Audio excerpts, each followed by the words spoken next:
मैं भागवत किंकर गोपाल प्रसाद उपाध्याय। हमारा ये विश्वाण न्यूज यूट्यूब का चैनल है। आपने सब्सक्राइब किया हो तो आपको धन्यवाद, नहीं किया हो तो आप सब्सक्राइब करें।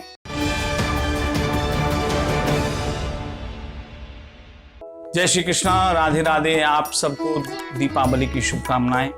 झाड़ू खरीदने का धनतेरस पर बहुत महत्व है।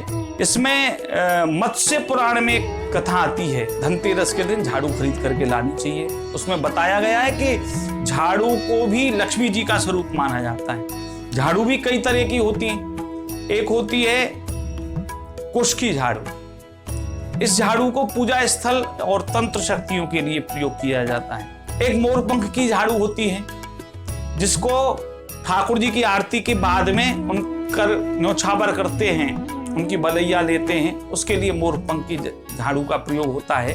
और झाड़ू है, फूल झाड़ू भी है, नारियल की झाड़ू जिसको हम लोग घरों में सीक वाली झाड़ू भी कहते हैं। धनतेरस में झाड़ू खरीदने का भी एक क्रम है, एक नियम है कि हम कितनी झाड़ू खरीदें, कैसे झाड़ू खरीदें। सबसे पहली बात तो हम ये समझें कि झाड़ू कभी भी सम संख्या में नहीं खरीदे, विषम संख्या में खरीदें। 1, 3, 5, 7 ऐसे करके हम झाड़ू खरीदें। हो कम से कम 3 झाड़ू खरीदें।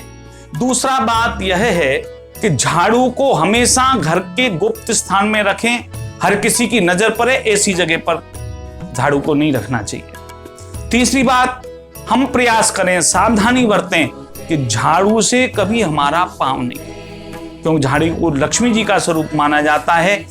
झाड़ू को हम पाम लगाएंगे तो लक्ष्मी जी की प्रसन्नता घर में नहीं होती है।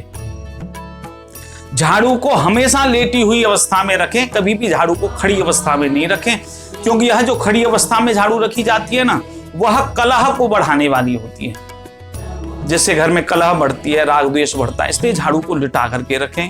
फिर ध्यान दें, आप झाड़ू को गुप्त स्थान में रखें, झाड़ू से पैर नहीं लगे, झाड़ू को खड़ा करके नहीं रखें। तो ये लक्ष्मी वृद्धि के उपाय हम घरों में करते हैं। और बहुत अच्छा हो, धनतेरस के दिन झाड़ू खरीदें, दीपावली के भोर में हम किसी मंदिर में उसका दान कर दें।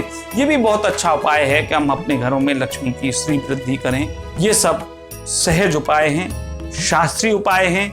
इनसे किसी की कोई हानि नहीं है, किसी तरह का नुकसान नहीं होता है, इससे लाभ ही लाभ उत्पन्न होते हैं। इसलिए ये झाड़ू का छोटा सा प्रयोग आपके जीवन में खुशहाली ला सकता है। आप इस प्रयोग की कीजिए और अपने अच्छे दिनों की तैयारी शुरू कीजिए। जय श्री कृष्ण।